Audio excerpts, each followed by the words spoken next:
Okay, तो हम ये डिस्कस कर रहे थे स्टूडेंट्स के जो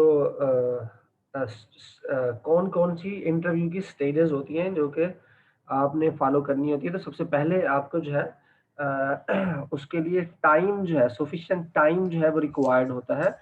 तो आप अपना टाइम जो है वो जब भी इंटरव्यू को प्लान करें तो उस वक़्त सबसे पहले आपके पास जो टाइम है हर कैंडिडेट्स के लिए एक सफिशिएंट टाइम अवेलेबल होना चाहिए।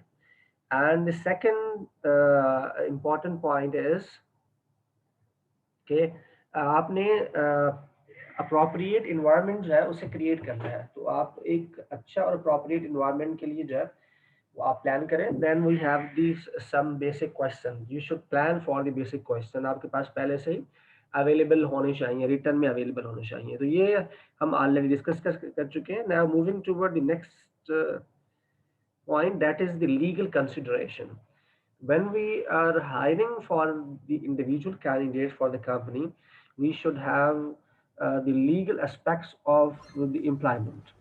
So here we are talking about the legal consideration.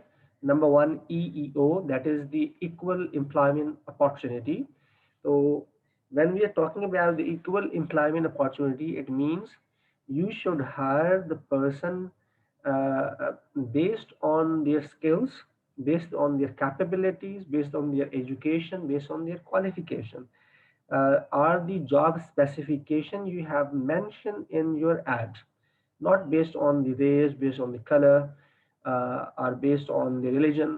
इन चीज़ों की बेस पर आप किसी को भी सेलेक्ट नहीं करेंगे। तो सिलेक्शन का जो क्राइटेरिया है वो it should be mentioned in the job specification, and based on that criteria you should hire the individuals, not based on the gender, not based on the religion, not based on the races।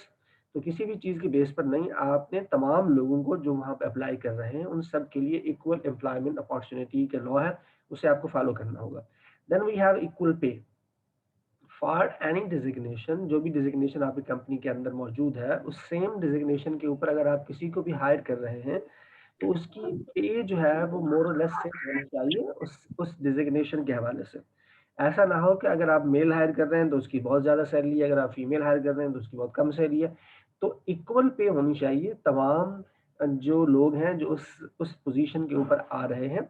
वैसे ही इसमें जो है वो काफ़ी change होता है बाज़ दफ़ा कि बाज़ लोगों को उसी सेम पोजीशन के ऊपर बहुत कम पैसों पे हायर कर लेते हैं और बाज़ लोगों को बहुत ज़्यादा पैसों पे हायर कर लेते हैं। But there is a salary range, उस रेंज की बेसिस पर आपको जो है उसके एक्सपीरियंस की बेस पर, उसकी क्वालिफिकेशन की बेस पर, इन सारी चीज़ों की बेस पर उस विद इन द रेंज आपको जो है उनको आप सैलरी पे कर सकते हैं। डिसेबिलिटी, डेफिनेटली हर एक ऑर्गेनाइजेशन जो है उसके लिए डिसेबिलिटी का कोटा मौजूद होना चाहिए। शायद 2% ऑफ द टोटल एम्प्लॉयमेंट जो है वो डिसेबल लोगों का कोटा होता है हर ऑर्गेनाइजेशन के अंदर। तो उसको भी आपने फॉलो करना है और ऑर्गेनाइजेशंस को चाहिए कि वो 2%, कम से कम ये 2% जो लोग हैं इनको अपनी ऑर्गेनाइजेशन के अंदर जॉब प्रोवाइड करें। Then we have the maternity, यानी मैटरनिटी लीव्स होती हैं जो कि गवर्नमेंट की तरफ से अलाउ हैं कि 6 weeks before and 6 weeks after. तो ये कम्प्लीटली जो है वो होनी चाहिए और इस ड्यूरेशन के अंदर आप किसी को भी जो है वो टर्मिनेट नहीं कर सकते। तो ये एक लीगल एस्पेक्ट है। एम्प्लॉयमेंट एट विल, आप किसी को ज़बरदस्ती अपनी ऑर्गेनाइजेशन के अंदर गुलाम बना के नहीं रख सकते। आपको उस बंदे को जो है अगर वो चाहे ऑर्गेनाइजेशन को ज्वाइन करना तभी वो ज्वाइन कर सकता है। आप उसको ज़बरदस्ती उसके अंदर नहीं कर सकते। Then we have the minimum pay, यानी गवर्नमेंट ने कुछ मिनिमम पे अनाउंस की हुई है, जैसा कि शायद सिंध में 15,000 है, इसी तरह पंजाब में 17,000 है। ये जो पे है ये मिनिमम, इससे कम आप फुल टाइम एम्प्लॉय को इससे कम आप पे कर ही नहीं सकते। तो आपको जब भी किसी को कोई पे ऑफर करनी हो तो ये देखकर करें कि जो मिनिमम जो पे का क्राइटेरिया है, अगर फुल टाइम जॉब है तो उसके लिए आपको इतना पे करना होगा। फिर उसके बाद है बैकग्राउंड इन्वेस्टिगेशन। आपके लिए ज़रूरी है कि जब भी किसी बंदे को आप हायर करें तो उसका प्रॉपर बैकग्राउंड इन्वेस्टिगेशन करें कि वो किस किस कंपनी में काम किया, उसकी कहाँ वहाँ पे क्या परफॉर्मेंस रही और किसी क्रिमिनल एक्टिविटी में तो इन्वॉल्व नहीं है। तो ये सारी चीज़ें कंप्लीटली जो है आपने उनके साथ डिस्कस करना है। Then we have the negligent hiring. Negligent hiring ऐसी हायरिंग को कहते हैं जिसके अंदर आप लीगल एस्पेक्ट्स को ना देखें या किसी भी तरीके से उन तमाम चीज़ों को छोड़ दें जो लीगली जो है इम्पॉर्टेंट है, तो ऐसी हायरिंग को हम नेग्लिजेंट हायरिंग कहते हैं। Then we have the force labour and child labour, यानी बच्चों को आप नहीं कर सकते। 14 और 16 इयर्स की एज के जो बच्चे हैं उनको आप अपनी ऑर्गेनाइजेशन के अंदर नहीं जो है अपॉइंट कर सकते। 14 ईयर में लोग अपॉइंट हो सकते हैं, लेकिन उसके लिए उनको जो फिजिशियन होता है उससे सर्टिफिकेट बनाकर लाना होता है कि ये they are eligible and they can do the work. After 16 year वो जो है काम कर सकते हैं। वुमेन एंड चिल्ड्रन एम्प्लॉयमेंट, बाज़ जगहों पे ऐसा होता है कि जहाँ पर वुमेन्स जो है उनको आप नहीं रख सकते, जैसा कि किसी कोई खतरनाक मशीन है या आपको जैसे कंस्ट्रक्शन के अंदर बहुत खतरनाक जो है बड़ी-बड़ी उसके ऊपर जाकर काम करना होता है, तो वुमेन्स जो है वहाँ पर इस तरह काम नहीं कर सकती। एम्प्लॉयमेंट कॉन्ट्रैक्ट है, एम्प्लॉयमेंट कॉन्ट्रैक्ट जो है ये ज़रूरी है कि जब भी आप किसी को हायर करें तो उसको आप एम्प्लॉयमेंट कॉन्ट्रैक्ट दें। उसको बताएँ कि उनकी टर्म्स एंड कंडीशन क्या होंगी, किस तरह वो अपॉइंट करेगा, अगर छोड़ के जाएगा तो क्या तरीक़ेकार होगा, तो everything is available. Then termination of contract, कि जो कॉन्ट्रैक्ट होगा वो टर्मिनेट कैसे होगा? साल बाद होगा, 2 साल बाद होगा, 4 साल बाद होगा, अगर जब भी होगा तो उसका तरीक़ाकार क्या होगा? कोई उसको पेमेंट देनी होगी अगर वो अर्जेंट बेसिस पे छोड़ के जाता है, या उससे कोई जो है नोटिस पीरियड जो है सर्व करना होगा, क्या तरीक़ेकार होगा, ये पूरा आपने डिस्कस करना है। Then working hours and the rest time, तो आपके वर्किंग आवर्स जो है वो आम तौर पर 8 आवर्स होते हैं और उसके दरमियान में कम से कम आधे घंटे का दरमियान में आपको रेस्ट किसी भी टाइम जो है वो मिलना चाहिए। देन पेड लीव अवेलेबल होनी चाहिए, जैसा कि कुछ लीगल रिक्वायरमेंट है, इतनी लीव्स तो आपके पास अवेलेबल होनी ही चाहिए, जिसमें मेडिकल लीव्स हैं, जिसमें कैजुअल लीव्स हैं और जिसके अंदर जो है एनुअल लीव्स हैं। तो ये 3 टाइप्स की लीव्स होती हैं जिसको जो पेड होती हैं, जो कि हर एम्प्लॉइज़ को जो है वो ज़रूरत होती है, वो आपने देनी ही देनी होती है। तो ये कुछ लीगल कंसिडरेशन है, जब आपको हायरिंग करनी होती है, तो ये सारी चीज़ें आपको पता होनी चाहिए। जी, तो आपका अगर कोई सवाल है तो आप पूछ लें इन लीगल कंसिडरेशन के ऊपर, फिर हम आगे बढ़ेंगे। सर मुझे कहना था कि अब जो है ये लीव्स वगैरह जो है ना कोरोना की वजह से जो है लीव्स जो है वो ख़त्म कर दी गई हैं। मोस्टली कंपनीज़ में ये मतलब ये फ़ॉलो किया जा रहा है। तो ये तो मीन्स के अपने लीगल कंटेंट जो भी उसको है फ़ॉलो तो नहीं कर रहे कंपनीज़ वाले। हाँ, बहुत सारे लोग फ़ॉलो नहीं करते हैं, ये तो एक बात आपकी ठीक है, लेकिन अभी भी बहुत सारी कंपनी हैं जो फ़ॉलो कर रही हैं। जहाँ पर तो बिल्कुल बंद कर दिया, तो उन्होंने अभी रीज़न बनाया होगा कि ऑलरेडी साल की आपको पहले छुट्टियाँ दे चुके हैं। अब उसमें मेडिकल और कैजुअल लीव तो उन्हें देनी ही देनी पड़ेगी ना, और तो उसका कोई हल नहीं है। बाकी चलो छुट्टियाँ वो इस चीज़ में कंसीडर करेंगे कि जी आपने छुट्टियाँ घर पे रहे, कोई काम नहीं था। अगर आपने घर पे भी बैठ के काम किया है, कुछ किया है, तो फिर तो जो है आम तौर पर उनको जो है वो नहीं करना चाहिए ऐसा।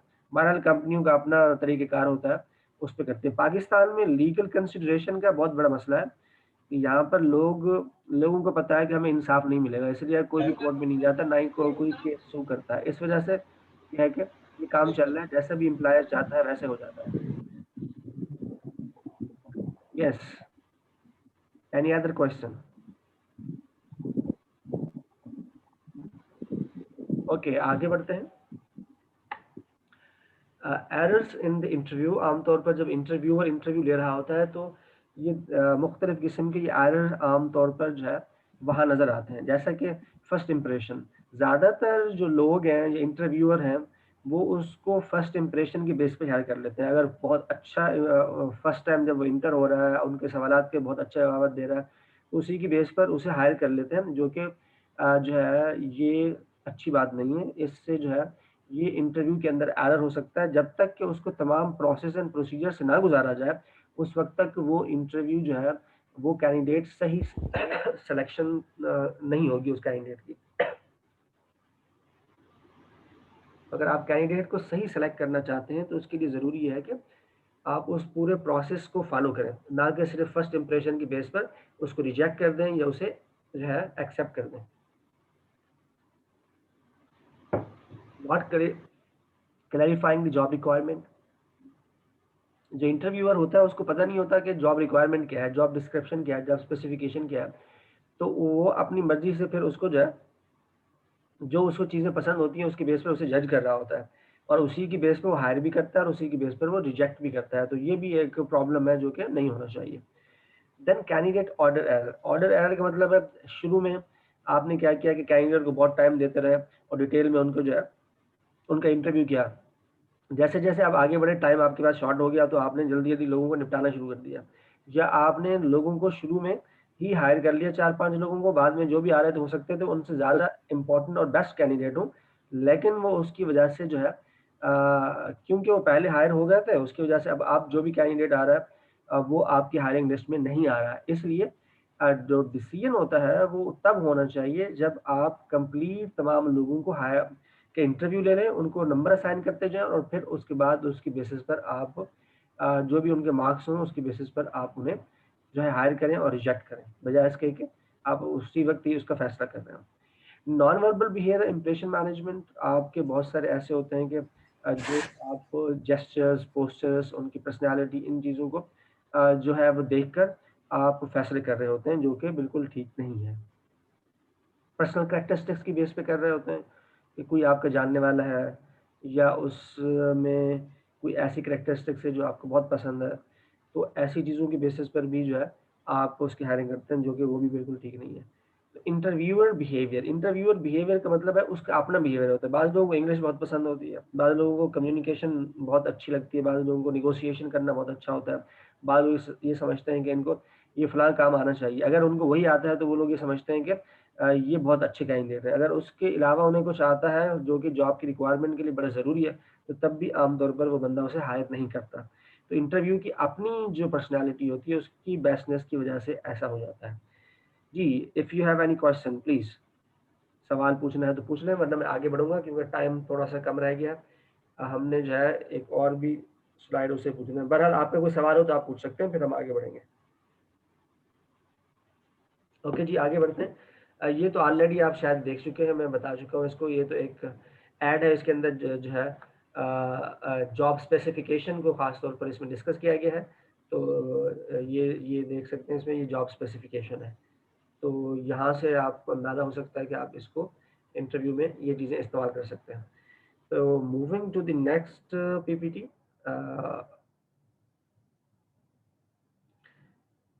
उसके ऊपर हम बात कर लेते हैं। तो अगर आपको इस पूरी स्लाइड में किसी का कोई सवाल हो तो वो मुझसे पूछ सकता है, अदरवाइज मैं नेक्स्ट उसकी तरफ जा रहा हूँ।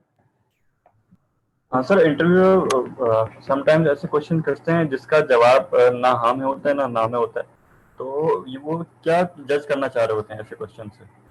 वो आपके कॉन्फिडेंस देखना चाह रहे होगे कि आप इस सिचुएशन में किस तरह इस सिचुएशन को हैंडल कैसे करते हैं। तो सिचुएशन को हैंडल करने के लिए आपको कंफ्यूज होने की ज़रूरत नहीं है। जो आपको आपको जो समझ में आ रहा है वो आप उसका प्रॉपर जवाब दे दें। जो आप अपनी ओपिनियन समझते हैं वो ओपिनियन आप बता दें उनको, बस दैट्स इट।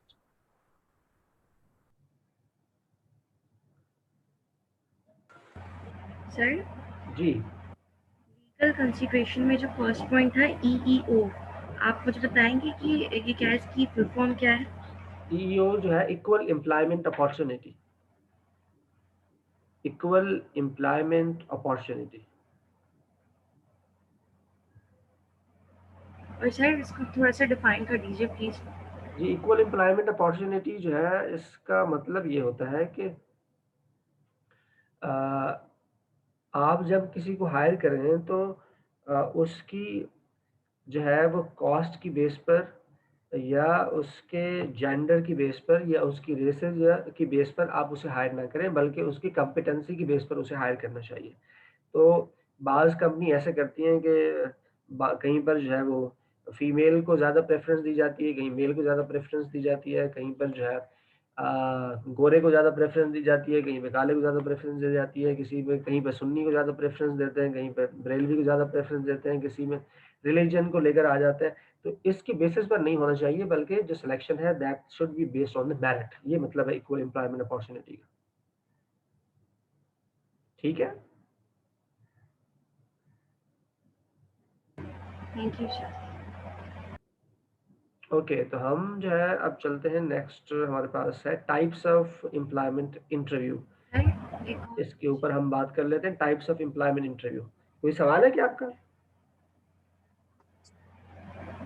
हेलो जी, कोई सवाल आप पूछना चाह रही हैं? आवाज़ नहीं जी आ रही है। सर, बोलें। सिर्फ सवाल ये है कि अब मिड स्टार्ट होने वाले हैं आई थिंक नेक्स्ट वीक और उसके बाद तो पेपर किस टाइप का होगा, एमसीक्यूज बेस्ड होगा या सब्जेक्टिव होगा? ये अभी यूनिवर्सिटी की तरफ से जो भी इंस्ट्रक्शन आएंगे ना उसको फॉलो करते हुए आपको बता देंगे। अभी तक तो फिलहाल कोई इंस्ट्रक्शन नहीं आई, जैसे ही आएंगे तो आपको बता देंगे। मिड टर्म वैसे होता है, लास्ट टाइम तो शायद नहीं हुआ था मिड टर्म। लास्ट टाइम हुए थे मिड टर्म सर। हुए थे? अच्छा, अगर हुए थे सर। हुए थे तो फिर जो है वो अभी भी होंगे, और उसकी इंस्ट्रक्शन जो भी आएंगे आपको बता देंगे। वैसे ऑब्जेक्टिव टाइप क्वेश्चन नहीं देते, ये आमतौर पर सब्जेक्टिव क्वेश्चन ही होते हैं। पिछली दफा तो ऑब्जेक्टिव्स हुए थे। अच्छा, आपके सर एमसीक्यूज हुए थे पिछली दफा तो। सारे के सारे क्या समर की बात कर रही हैं आप? सर मिक्स था, ऑब्जेक्टिव भी था सब्जेक्टिव। जी सर समर में। सर हर उम्मीद सब्जेक्ट भी है सर। समर में तो खैर मैंने कोर्स नहीं पढ़ाया, मुझे नहीं पता, लेकिन स्प्रिंग में तो सब्जेक्टिव था पूरा ना। जी सर, सब्जेक्टिव हुए थे उसमें, समर में लेकिन हुए समर थे। में ऑब्जेक्टिव थे सारे। अच्छा, चलें वो देख लेंगे अभी क्या इंस्ट्रक्शन आती हैं। जो भी इंस्ट्रक्शन आएंगे फिर उसको फॉलो करते हुए हम आगे बढ़ेंगे। अभी फिलहाल नहीं। अभी ये कौन सा वीक चल रहा है हमारा? क्योंकि नेक्स्ट वीक में होते हैं ना मिड अक्टूबर के मिड में। ये कौन सा वीक है हमारा? 5th वीक है, 6 है, कौन सा है? 6 छठी क्लास है आज। लेक्चर 6 है ये। अच्छा, सर अभी आपने मेकअप क्लास भी रखनी थी। हाँ, हमने एक मेकअप क्लास रखनी है, वो कब रखनी है बताएं आप लोग। सर मंडे ट्यूसडे में किसी डे को रख लें। इवनिंग में या सुबह में? सर इवनिंग में। सर इवनिंग में रखिएगा नहीं सर ऑब्वियसली सर ऑफिस जाते हैं हम, सुबह के टाइम तो बहुत मुश्किल है।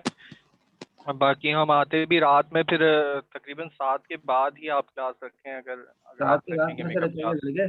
फिर 3 घंटे सर के बाकी क्लासेस भी हुई हैं तो उसी टाइम पे सबको पता है कि मेकअप क्लासेस सर ले रहे हैं, तो सर 7 ऑनवर्ड्स लेते हैं, 7 के बाद लेंगे तो बहुत लेट हो जाता है। हाँ चले हम मेकअप क्लास की जरूरत सर है। 6 to 9 होती है, 6 to 9 सही है सर। 6:45 पे हम कुछ करेंगे ऐसा नमाज के बाद। Yes sir. चले मैं फिर आपको अपडेट कर देता हूँ, कर दूंगा। और फराज ओके सर।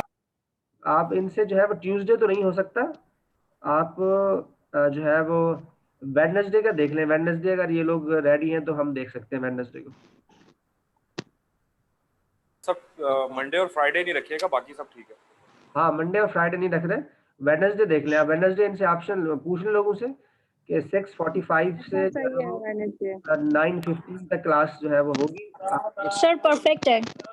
वेडनेसडे का। अब ये आप वहाँ पर जरा इनको वेडनेसडे परफेक्ट है। ग्रुप के ऊपर सर बता टाइमिंग सर ठीक है। सर टाइमिंग का मैंने- इशू होता है सर। ये 6:45 पे ना सर हम लोग ऑफिस में ही होते हैं सर। हम लोग 8 बजे के बाद ही घर पहुंचते हैं सर।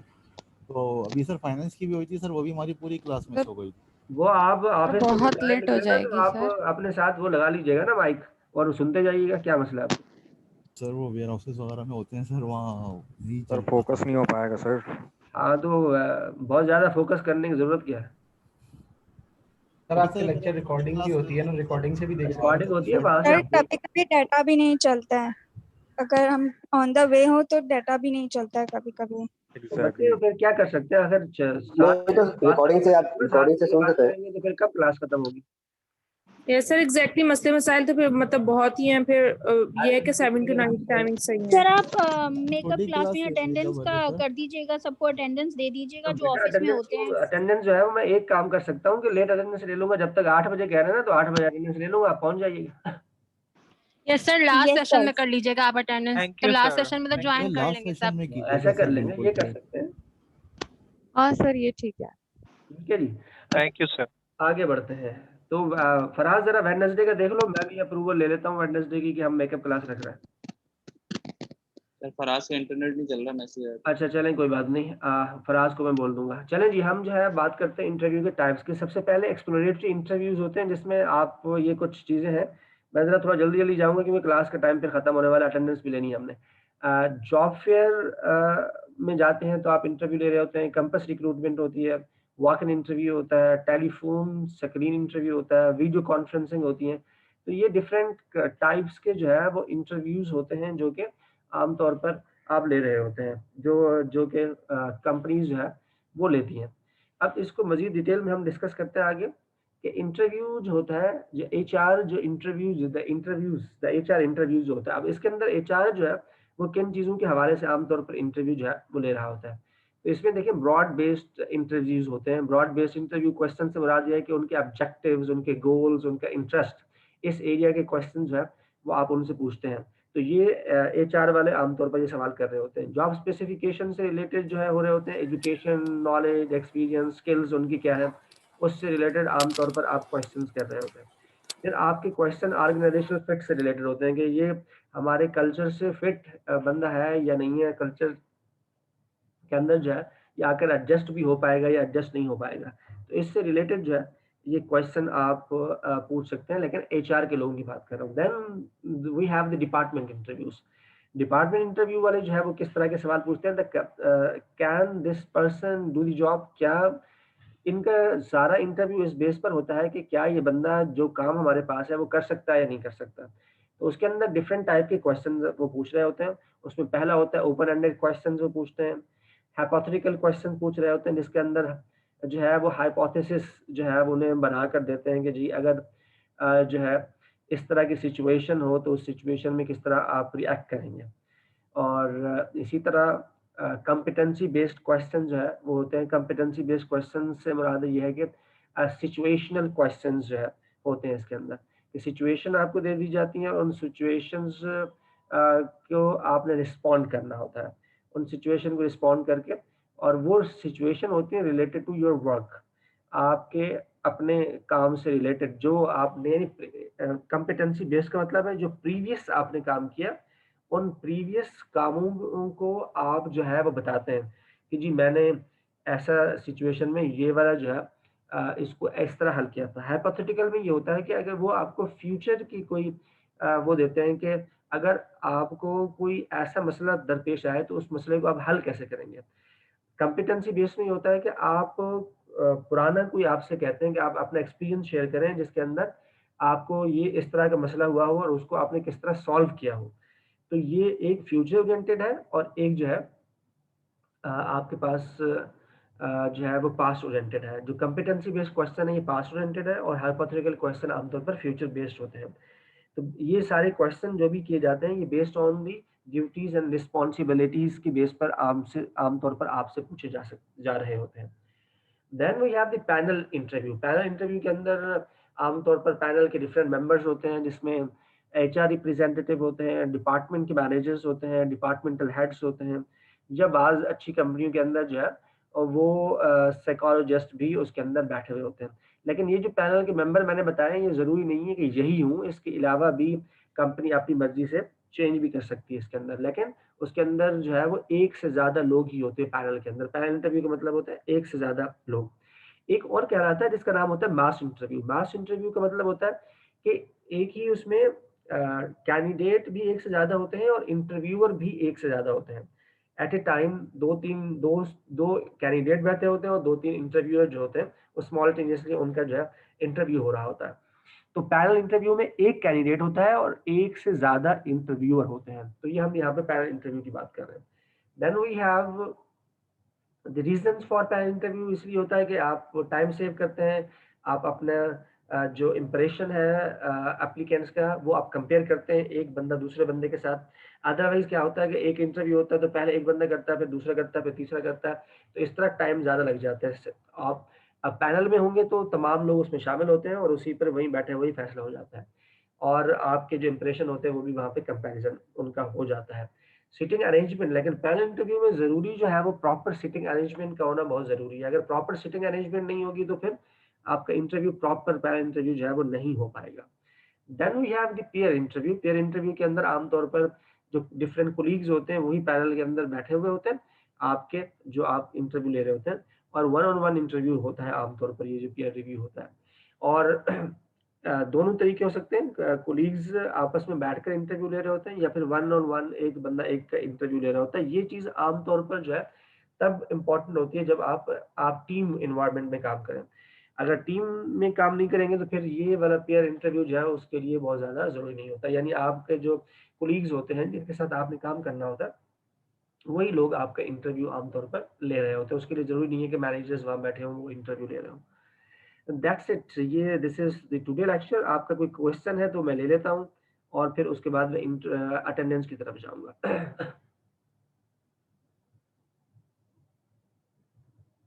इस स्लाइड के ऊपर कोई आपका क्वेश्चन हो तो आप पूछ लें, जब तक मैं अटेंडेंस ओपन कर लेता हूँ और फिर हम sir attendance.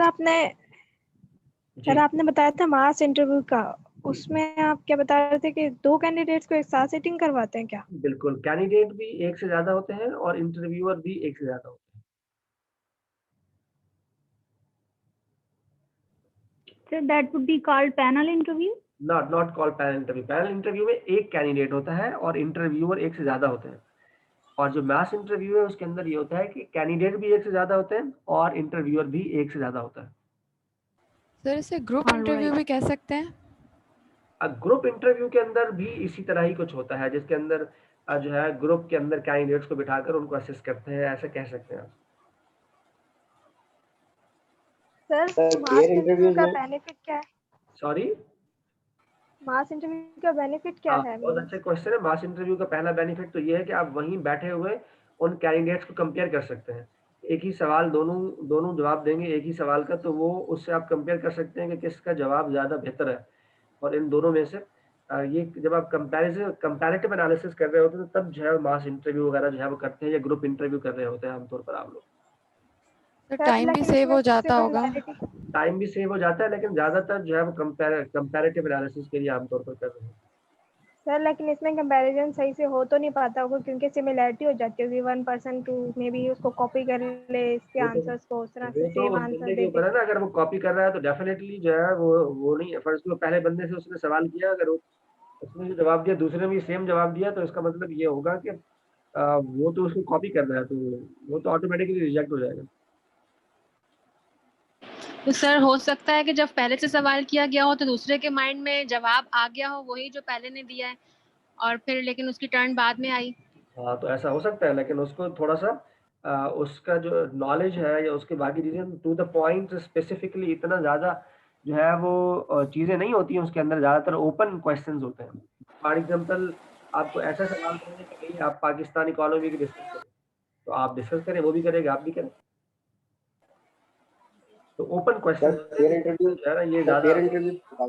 Sorry sir, pair interviews revise कर दें। पेयर इंटरव्यू क्या कह रहे हैं सर? पेयर इंटरव्यू दोबारा बता दें। ओके, पेयर इंटरव्यू बहुत सिंपल है। जब आप टीम के अंदर कोई हायरिंग कर रहे होते हैं विद इन टीम, तो उसके अंदर उसमें जो है कोई मैनेजर का होना या किसी जो है डिपार्टमेंटल हेड का होना ज़रूरी नहीं है। जिस टीम के अंदर उसने जाकर काम करना होता है वही टीम उसका इंटरव्यू लेती है।